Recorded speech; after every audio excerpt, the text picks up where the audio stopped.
Hey, what's up, everybody? Welcome back. Kevin here. Just came to make a quick trip. I'm here in South Jersey at a rotary shop. A lot of RX-7s here. A lot of nice things.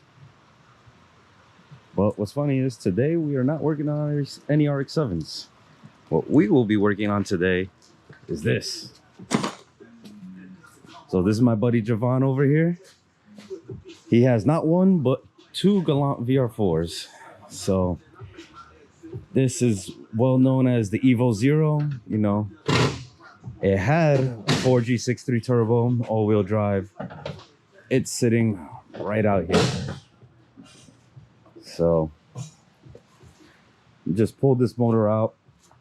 We're doing a full heart transplant because we found enough rot and rust on this chassis.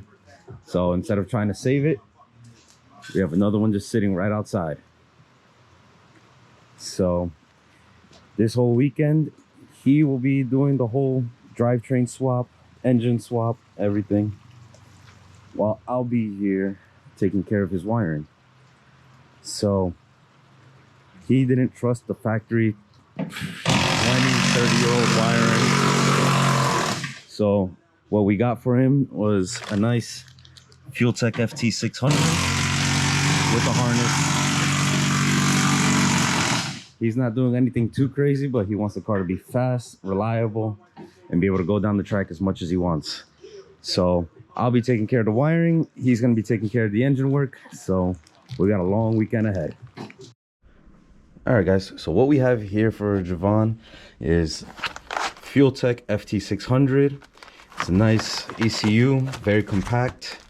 And as you can tell, it has a built-in screen and display. So you have a full ECU capable of running V8s, rotaries, 2, 3, 4 rotors, your basic 4 cylinders, almost anything you want, all compact with a screen. So it saves you the cost of buying an ECU, buying a screen, buying all the extra accessories, so on and so forth. So we have an all-in-one package.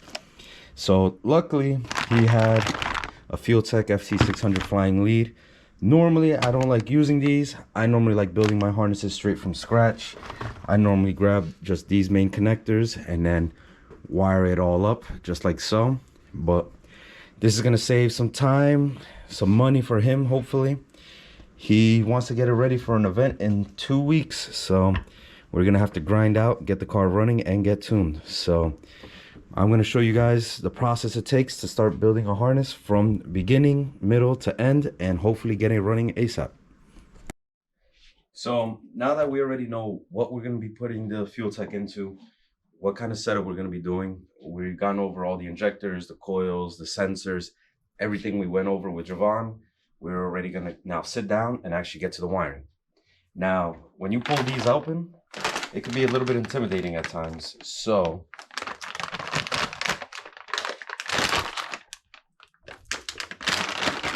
you have 2 connectors for the Fueltech. And then when you open it up, you just get a whole bunch of wires just like this. Obviously, it could be a little bit intimidating. You got a bunch of wires. They're all the same color. You don't know what goes where. You don't know how to set it up. There's a few tricks that you can do to actually make your life a little bit easier. So what I like to do is I make myself a spreadsheet. I basically go over every single pin in the ECU. What's its purpose? What will I be using it for? Will it be used? Will it not be used? And what purpose will I have in this specific application? So over here, since this is a 4G63, it's going to be a 4-cylinder. It's going to have just a simple crank sensor, a few sensors like air temp, water temp, oil pressure, fuel pressure, TPS.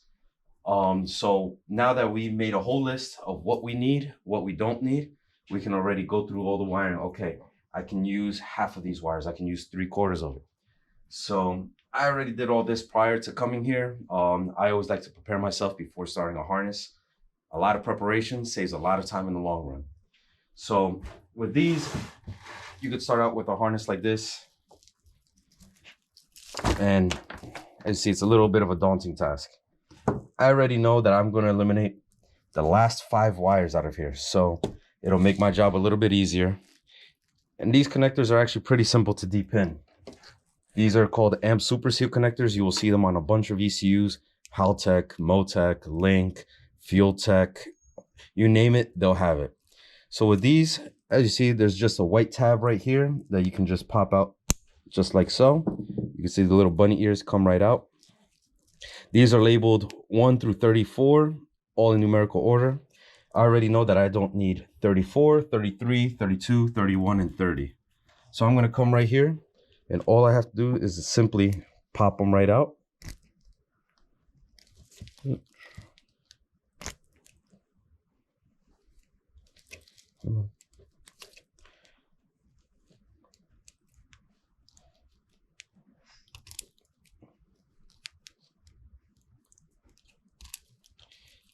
And now they're out of the ECU. So now I could pull these out, and that's 5 less wires that I have to deal with out of this harness. To relock this, once it's all said and done, I can just push it back down.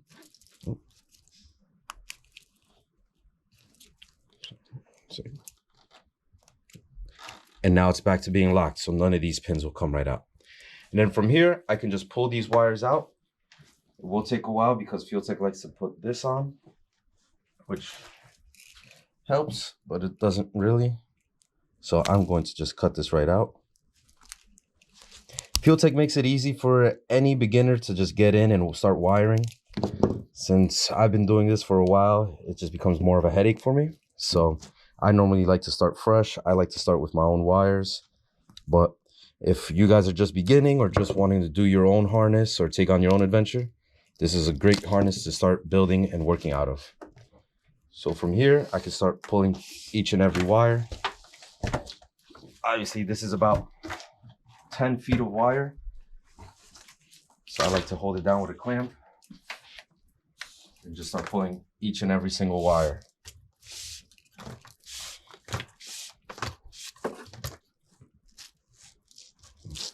Those will come out from here.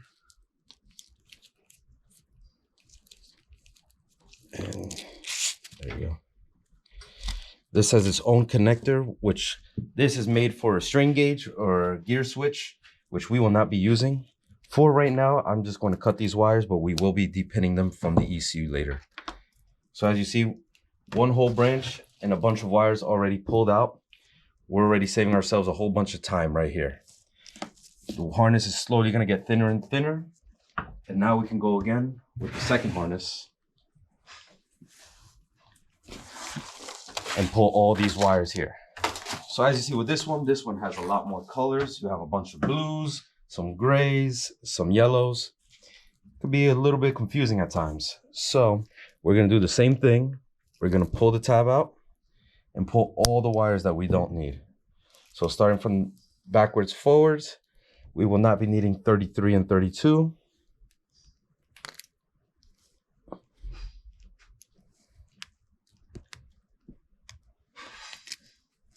Then moving on up, we do not need 22 through 25. Just move this around.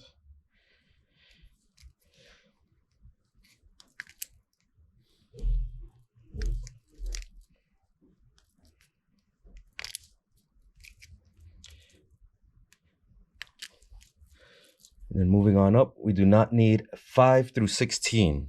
So that's going to be a lot of these blue wires that we will no longer be needing. So as you see, they're going to be easily coming out. And then once we pull them from the main harness, it will make our lives much easier to work with. Sometimes you can use a screwdriver or a pick to pull these out. I left mine in the other room, so I'm just going to make do with what I have for now.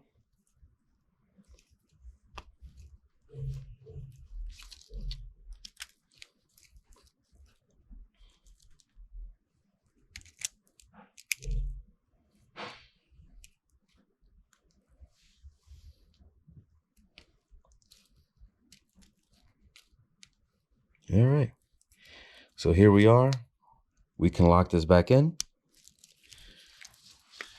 I like to pull this piece of heat shrink off.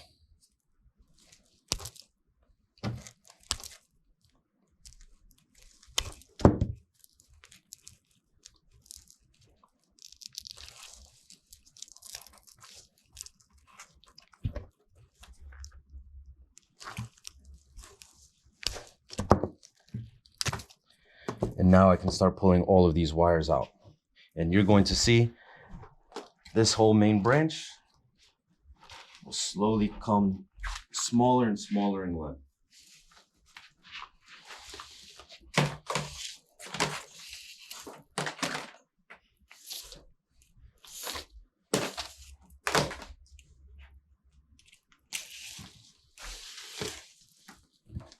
This out of the way.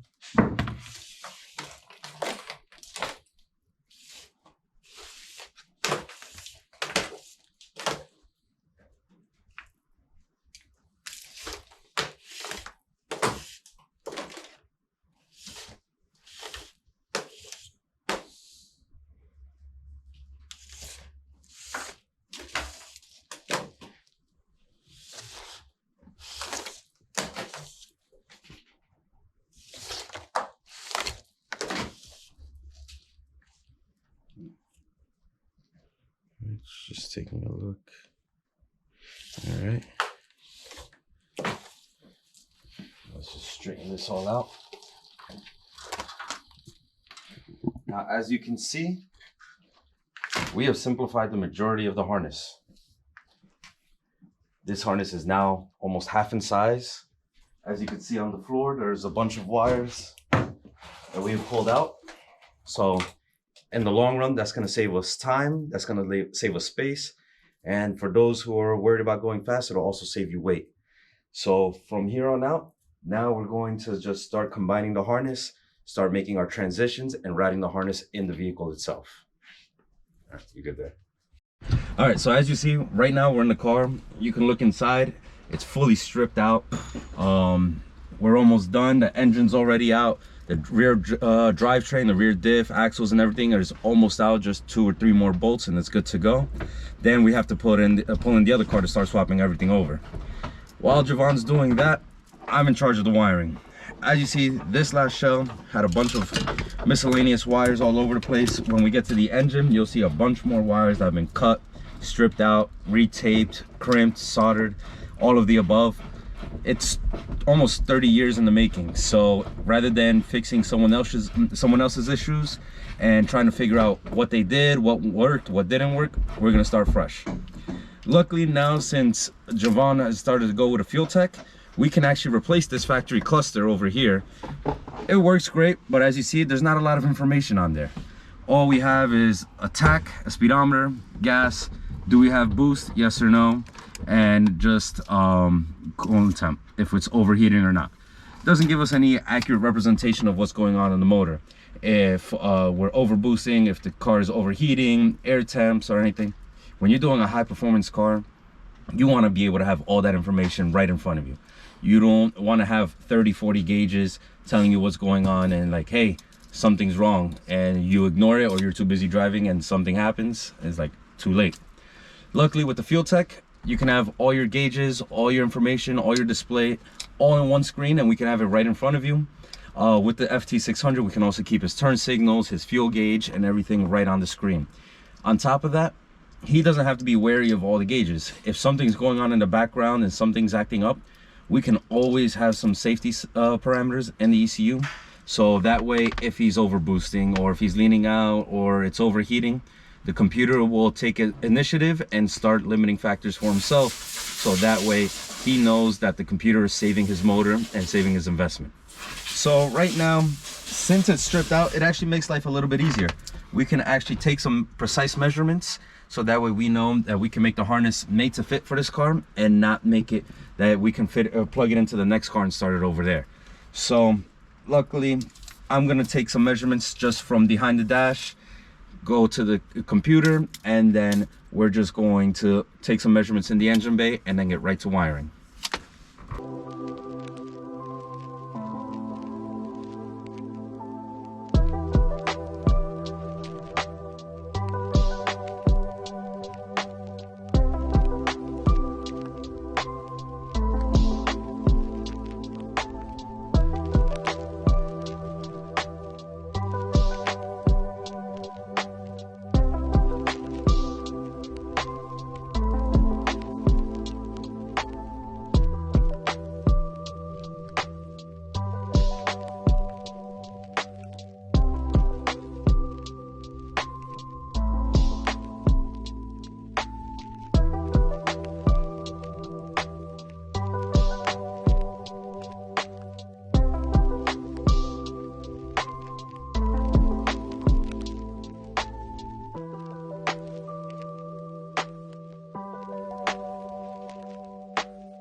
All right, so here we are, a couple minutes in. We already took out all the factory loom that Fueltech provided us with. Like I said, I like to start fresh. Simplified all the wires. We're actually going to put cavity seals in here so no water or dust or anything can go into here. That'll be next on the step. As you see, we simplified it, brought it down, merged it into one main branch. Have a few small branches over here. One is for the main CAN bus, which can be used for any Fueltech devices like a wideband sensor, EGT sensors, or anything like that. Then we have our own branches that we made. One is going to his analog wideband. As of right now, we're just going to be using a AEM Uego. So we'll be hooking this up to the actual wideband itself, providing its own power and ground, and a signal into the dash. When he wants to, we can always upgrade him, go to the Fueltech wideband, plug it into the CAN bus network with the power and ground, and it'll be good to go. The second branch right here is going to go to the factory cluster. This is all the wires that we'll be using, so that way on the screen itself we will be able to show his turn signals on the LEDs, high beams, parking lights, and even the fuel gauge. So that way he doesn't lose any of his factory functions. He will actually be able to have everything all on one screen. Don't have to sacrifice anything when replacing it to a full standalone unit. So from here, this whole branch has already been run, processed through. This is going all the way to the firewall. From here, we're going to be making our breakouts towards inside the cabin for our relays and for any functions that we're keeping inside the car. And then the rest of it will be going into the engine bay and then starting to make our connections to the actual engine itself. So we're going to continue pushing on forward with this. Hang on tight and we'll have more progress in a bit. All right, so Jevon pulled out his fuel sending unit out of his fuel tank. Just wanted to check to see what was in there. Luckily he did, because we did find the Walbro 255, but the hose, it's not fuel submersible hose. It's very soft, feels like it's gonna burst if we put any added pressure on it. So we're gonna change the sock, change the hose. While it's out, I figured might as well check the fuel sending unit to make sure it's good. So that way we are actually gonna hook up the fuel gauge to the actual Fueltech, so it will actually display on the dash. So we can have all the information right there. The Fueltech will have added features so it can check fuel consumption and everything, so that way you know how much your car is actually burning gas. So these floats, you'll see these on most Japanese cars. Very simple, very easy. All it is a resistance based level from high to low, empty to full. It's just going to spit out a different resistance. So we have our meter here hooked up already, checking for ohms. So right now the flow is all the way on the bottom, which means it would be empty. Right now as it reads, we're about 108, 109 ohms at empty, which is within spec. And now what we're going to do is slowly bringing it on up.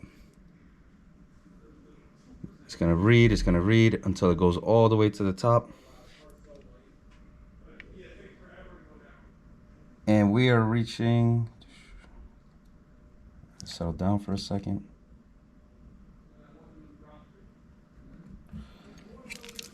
Sometimes the material on this isn't the best, so just trying to find a good ground.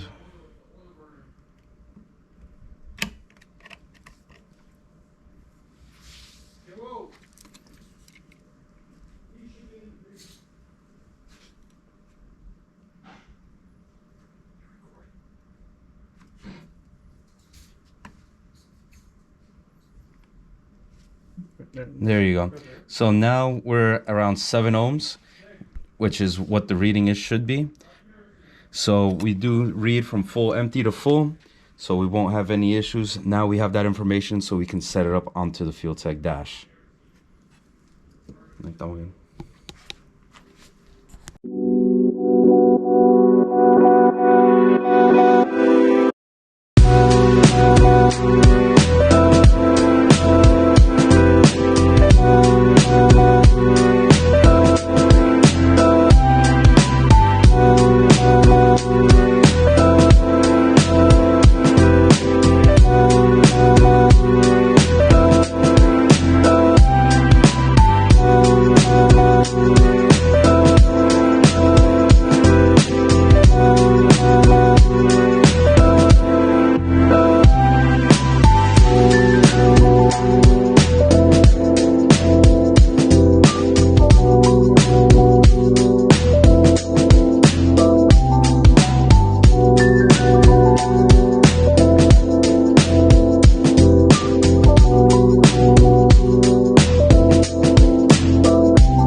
Bye.